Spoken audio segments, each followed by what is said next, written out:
दोस्तों, Infibeam Avenue की बात करें तो यहाँ पे बहुत बड़ी अपडेट निकल के आ रही है। इन्फीबीम एवेन्यू ने अपने क्वार्टर वन की तैयारी कर ली है और इसको लेकर जानकारी शेयर कर दी है।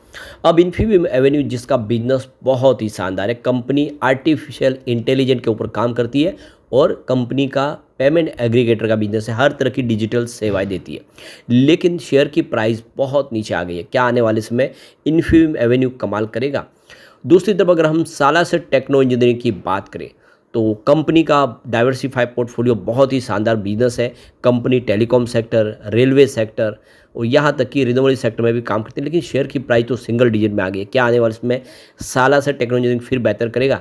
जानने की कोशिश करेंगे इस वीडियो के माध्यम से। साथ में एफआईडीआई का रुझान बाजार को लेकर कैसा है? आज बाजार रिकवर तो कर गया, लेकिन एफआई अभी भी बाजार में लौट के नहीं आए। क्या बाजार में तेज़ी अभी फ़िलहाल दिख नहीं रही है या फिर ये तेज़ी का दौर जारी रहेगा? समझने की कोशिश करेंगे इस वीडियो के माध्यम से। लेकिन फ्रेंड्स, उससे पहले अगर आप पहली बार हमारे चैनल पे आए तो चैनल को सब्सक्राइब कर दीजिए, एक बेल आइकॉन दबा दीजिए ताकि जब भी नया वीडियो बने पहला नोटिफिकेशन आपको मिले। वीडियो पसंद आए तो लाइक से जरूर कीजिए। चलो फ्रेंड्स, वीडियो स्टार्ट करते हैं। मैं हूँ आपका दोस्त एसबी दवे और हमारे अपने चैनल ऑनलाइन कमाई में आपका बहुत बहुत स्वागत है। अब यहाँ पे इन्फीबीम एवेन्यू की बात करो, 15.95 पर आज क्लोजिंग देखने को मिली, जहाँ पे 0.57% की तेज़ी थी। तो तेज़ी तो बड़ी नहीं थी, लेकिन पॉजिटिव क्लोजिंग दी है। अब इसकी परफॉर्मेंस को देखें तो पिछले एक महीने में 4.17% की स्टॉक के अंदर गिरावट हुई है। पिछले 3 महीनों में देखें तो 9.78% की गिरावट हो चुकी है, जबकि पिछले एक साल में 49% की गिरावट हुई है। यानी पिछले एक साल से स्टॉक लगातार निगेटिव रिटर्न दे रहा है और जिसने भी निवेश किया उसको नुकसान हुआ है। पिछले 3 सालों की बात करें तो इसका जो रिटर्न है वो 7.89% पॉजिटिव है, परंतु पिछले 5 सालों में 18% की गिरावट हुई है। यानी ये स्टॉक ऐसा है जिसने लगातार नेगेटिव रिटर्न दिया है, लेकिन इसका फ्यूचर बहुत ब्राइट दिख रहा है और उसी के भरोसे आगे की संभावना दिखाई दे रही है। अब जो बड़ी अपडेट निकल के आ रही है, इन्फीबीम एवेन्यू ने अपने क्वार्टर वन की तैयारी कर ली और इसकी जानकारी एक्सचेंज को दी है नोटिस के माध्यम से। तो कंपनी ने कहा है कि फ्राइडे 8 अगस्त 2025 को उन्होंने क्वार्टर वन के रिजल्ट के लिए तैयारी कर ली है। कंपनी की बोर्ड मीटिंग होगी और जिसमें यहाँ पे कंपनी अपना क्वार्टर वन का रिजल्ट डिक्लेयर करेगी। तो साथ में अगर आप ये देखें तो कंपनी ने इनसाइडर ट्रेडिंग के लिए ट्रेडिंग विंडो क्लोज करने का फैसला कर लिया था 25 जून 2025 को ही। तो कंपनी के क्वार्टर वन की तैयारी हो गई थी, इस वजह से उनको ट्रेडिंग विंडो को क्लोज करना पड़ा था। सेबी का रूल्स है कि जैसे रिजल्ट की तैयारी हो जाए उसके बाद ट्रेडिंग विंडो को क्लोज करना होता है, ताकि जो कंपनी के प्रमोटर हैं या उनके रिलेटिव या बोर्ड के मेंबर्स और उनके रिलेटिव और एम्प्लॉय सबके लिए ट्रेडिंग विंडो क्लोज है, क्योंकि उस रिजल्ट के बारे में उनको जानकारी होती है, उसका वो गैर फायदा न उठा ले। इसीलिए इनसाइडर ट्रेडिंग के तहत ट्रेडिंग विंडो क्लोज होती है। तो अब ये ट्रेडिंग विंडो खुल जाएगी। आप देख सकते हो कि यहाँ पे 12 अगस्त को, यानी रिजल्ट के 48 घंटे के बाद। तो आप देख सकते हो कि जल्दी हमारे सामने रिजल्ट की संभावना बनेगी। रिजल्ट कैसा रह सकता है? पिछले 2 रिजल्ट को अगर हम देखें, सबसे पहले बात करें इसके टोटल इनकम की। दिसंबर 2024 में 1093 करोड़ का टोटल रेवेन्यू बताया था। मार्च 2025 में ये बन के जो रेवेन्यू बढ़ा और 1180 करोड़ तक पहुंचा। बात करें इसके टीआई ग्रोथ की तो 7.19% अप था दिसंबर क्वार्टर में, जबकि मार्च में 7.95% अप हुआ। टोटल खर्च की बात करें तो 1011 करोड़ का खर्च बताया था क्वार्टर 3 में, जबकि मार्च क्वार्टर में ये बढ़ते हुए खर्च में कमी आई और 1096 करोड़ का खर्च बताया। ये सबसे अच्छी बात है। सामने इनकम तो बढ़ी है, लेकिन खर्च में कटौती के लिए कंपनी ने, यही सबसे बड़ी जीत होती है, क्योंकि हमेशा जैसे इनकम बढ़ती है खर्च भी बढ़ जाता है। टीई ग्रोथ की बात करूँ 5.83% अप था दिसंबर 2024 में, जो मार्च 25 में 8.44% अप हुआ। एबिटाडा की बात करें तो 82.49 करोड़ का बताया था दिसंबर 2024 में, जबकि मार्च क्वार्टर में 84.02 करोड़ के आसपास था। अब एबिटाडा ग्रोथ की बात करें तो 27.30% अप था दिसंबर 2024 में, जबकि मार्च क्वार्टर में अगर आप देखें तो 1.85% अप था।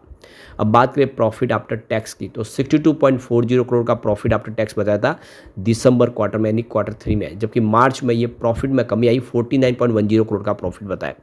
तो प्रॉफिट गिरा है क्वार्टर 3 के मुकाबले क्वार्टर 4 में। पैट ग्रोथ की बात करूँ 41.59% अप था दिसंबर क्वार्टर में, जबकि मार्च में 21.31% डाउन था। अब एबिटाडा मार्जिन की बात करो 7.54% देखने को मिला दिसंबर क्वार्टर में, जबकि मार्च क्वार्टर में ये देखें तो 7.12% के आसपास था। नेट प्रॉफिट मार्जिन की बात करें तो 5.71% के आसपास रहा दिसंबर में, जबकि Q4 पे ये 4.16% के आसपास रहा। बेसिक EPS की बात करें 0.23 रुपीज़ के आसपास था दिसंबर 2024 में, जबकि मार्च में 0.20 रुपीज़ के आसपास था। यानी दिसंबर के मुकाबले मार्च का रिजल्ट थोड़ा कमज़ोर रहा। उम्मीद है कि ये Q1 बेहतर होगा। अब कंपनी के बिजनेस की बात हो, कंपनी फाइनेंशियल टेक्नोलॉजी सेक्टर में काम करती है। Company digital payment service provide करती है, ई-कॉमर्स प्लेटफॉर्म पे हर तरह की सेवा देती है, digital lending, data cloud storage service provide करती है और कंपनी अपने ओमनी चैनल के माध्यम से इंटरप्राइजेज सॉफ्टवेयर डेवलप करती है और बहुत सारी सेवा देती है। यानी आप देखें फ़ोनपे, गूगल पे जैसी सारी सेवाएं कंपनी देती है। और कंपनी आप देखें इसका जो फ्लैगशिप ब्रांड है CC एवेन्यू, उसके माध्यम से सेवाएं देती है। और यहाँ पे देख लो कि करीब यहाँ पे इनके पास 1 करोड़ यानी 10 मिलियन मर्चेंट्स जो है इनके प्लेटफॉर्म पे है। और कंपनी सिर्फ इंडिया में नहीं बल्कि United state, Saudi Arabia, UAE और ऑस्ट्रेलिया में भी अपनी सेवा देती है। इसका हेडक्वार्टर गिफ्ट सिटी गुजरात में है और दिल्ली, मुंबई में, बेंगलोर में भी कंपनी के ऑफिसेज हैं। तो काफ़ी अच्छा बिजनेस है और उम्मीद है कि आने वाले समय में इन्फीबीम एवेन्यू कमाल कर सकता है। एक बार हम इसके शेयर होल्डिंग पैटर्न को भी देख लेते हैं। प्रमोटर की होल्डिंग अनचेंज है 27.36% पे जो लगातार बनी हुई है। कोई भी गिरवी शेयर नहीं, ये सबसे अच्छी बात है। FI की बात करूँ कि 7.17% की होल्डिंग थी दिसंबर में, मार्च में बढ़ के 7.72% हो गई। लेकिन जून क्वार्टर में FI ने अपनी होल्डिंग कम की है, 6.38% की होल्डिंग रही है। बात करें DI की तो 0.15% की होल्डिंग थी दिसंबर क्वार्टर में। और बात करें मार्च की तो ये बढ़ के 0.20% के आसपास है। लेकिन जून में अगर आप देखो दिसंबर में DI की होल्डिंग 0.18% के आसपास है, यानी DI ने भी अपना इन्वेस्टमेंट कम किया है। म्यूचुअल फंड की बात करें उनकी 0.14% की होल्डिंग थी दिसंबर क्वार्टर में, मार्च में बढ़ के 0.16% हो गई, फिलहाल वापस 0.14% के आसपास है। तो क्लियरली है कि FI, DI और म्यूचुअल फंड तीनों का निवेश कम हुआ है जून क्वार्टर में। तो बड़ा है किसका, वो है जनरल पब्लिक का। 65.32% की होल्डिंग थी दिसंबर क्वार्टर में, मार्च में घट के ये 64.72% के आसपास है, लेकिन जून में 66.08% हुई। तो यहाँ पे जनरल पब्लिक ने शेयर खरीदे, लेकिन फ्यूचर देख रहे इसको लग रहा है कि बेहतर है, ये आने वाले समय कमाल कर सकता है। चलते हैं साला से टेक्नो इंजीनियरिंग की तरफ। 7.20 पर क्लोजिंग थी, जहाँ पे 0.28% की तेज़ी देखने को मिली। अब इसकी फाइनेंशियल सेहत देखें, इसकी परफॉर्मेंस को समझे तो 1 मंथ का रिटर्न इसका 4.52% निगेटिव है। 3 मंथ के रिटर्न की बात करें 18.96% का निगेटिव रिटर्न दिया इसने, यानी लगभग 19% की गिरावट हुई है।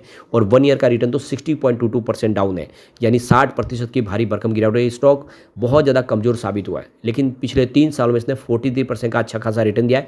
और पिछले 5 सालों में तो ये मल्टीबैगर साबित हुआ, इसने 268% का बम्पर रिटर्न दिया है। लेकिन आने वाले इसमें अपेक्षा है कि ये स्टॉक फिर बेहतर करेगा। तो आप देखिए कंपनी का इस समय बिजनेस देखें तो कंपनी EPC यानी इंजीनियरिंग और प्रोक्यूरमेंट कंस्ट्रक्शन का बिजनेस करती है। कंपनी स्टील स्ट्रक्चर बनाती है, EPC सेगमेंट में काम करती है, जिसमें आप देख लो कंपनी का जो बिजनेस है उसमें टेलीकम्युनिकेशन सेक्टर के लिए बहुत सारे स्ट्रक्चर बना के देती है, ट्रांसमिशन लाइन के लिए भी स्ट्रक्चर बनाती है और उसके अलावा सोलर टावर्स बनाती है, स्मार्ट सिटी के लिए सोल्यूशन प्रोवाइड करती है। यानी इसका बिजनेस बहुत शानदार है। टेलीकॉम और सोलर सेक्टर में, ट्रांसमिशन सेक्टर में, रेलवे सेक्टर के लिए कंपनी काम करती है और इसीलिए कहा जा रहा है कि ये स्टॉक आने वाले समय बेहतर कर सकता है, निवेशकों को आने वाले समय फ़ायदा दे सकता है। इसके फंडामेंटल देखें तो मार्केट कैप 1246 करोड़ का है, नंबर ऑफ शेयर यहाँ पे 172.68 करोड़ है, इसका PB 1.7 का है और कैश देखें तो 25.86 करोड़ के आसपास है। प्रमोटर होल्डिंग 48.92% है, सेल्स ग्रोथ इसकी 19.69% की है और ROC इसका 15.41% है, जबकि इंटरप्राइजेस वैल्यू इसकी 1569.16 करोड़ की है। इसका P रेशियो 24.58 का है, जबकि फेस वैल्यू 1 है, बुक वैल्यू इसकी 4.24 की है और इसका डेट देखें तो 348 करोड़ के आसपास है। EPS इसका 0.29 रुपीज़ का है और ROE इसका 12.10% है, जबकि प्रॉफिट ग्रोथ 27.96% का है। तो फंडामेंटल छोटे स्टॉक में भी अच्छे हैं। शेयर होल्डिंग पैटर्न देखें तो इसकी प्रमोटर की होल्डिंग कम हुई है, आप देखें लगातार, ये एक चिंता की बात है। तो दिसंबर में 53.40% होल्डिंग थी, जो मार्च में 50.95% हुई और जून में 48.92% हुई। तो लगातार प्रमोटर ने अपनी स्टेक को कम किया, लेकिन एक बात समझे कि वो बिजनेस उनका बढ़ाने के लिए इस समय फंड की आवश्यकता को पूरी करे। अभी भी किसी छोटे स्टॉक में अगर 49% के आसपास की होल्डिंग होना बहुत बड़ी बात हो जाती है। वैसे यहाँ पे कुछ गिरवी शेयर भी बढ़े, 4.34% की होल्डिंग थी गिरवी दिसंबर में, मार्च में ये बढ़ के 4.55% हुई, जून में 4.74% हुई है। बात करें FI की तो उनकी 5.62% की होल्डिंग थी दिसंबर क्वार्टर में, मार्च में ये 5.21% हुई गिर के और जून में 4% हुई। तो यहाँ पे FI ने भी अपना इन्वेस्टमेंट कुछ कम किया। होल्डिंग बढ़ी है तो वो है जनरल पब्लिक की, 40.89% होल्डिंग थी दिसंबर में, मार्च में 43.83% की हुई, फिलहाल जून में ये 47.08% के आसपास हुई है। कुल मिला के थोड़ा रिस्क तो जरूर है, लेकिन फ्यूचर प्लान इसके देख के लग रहा है और बिजनेस देख के लग रहा है कि आने वाले समय कुछ बेहतर कर सकता है। लेकिन फ्रेंड्स, कोई भी इन्वेस्टमेंट करने से पहले अपने फाइनेंशियल एडवाइजर से एडवाइस ले ले या अपना खुद का रिसर्च करें, क्योंकि मैंने वीडियो आपके एजुकेशनल पर्पज़ के लिए ही बनाया। वीडियो पसंद आए तो लाइक से जरूर कीजिए और चैनल को सब्सक्राइब कर दीजिए। Thank you friends.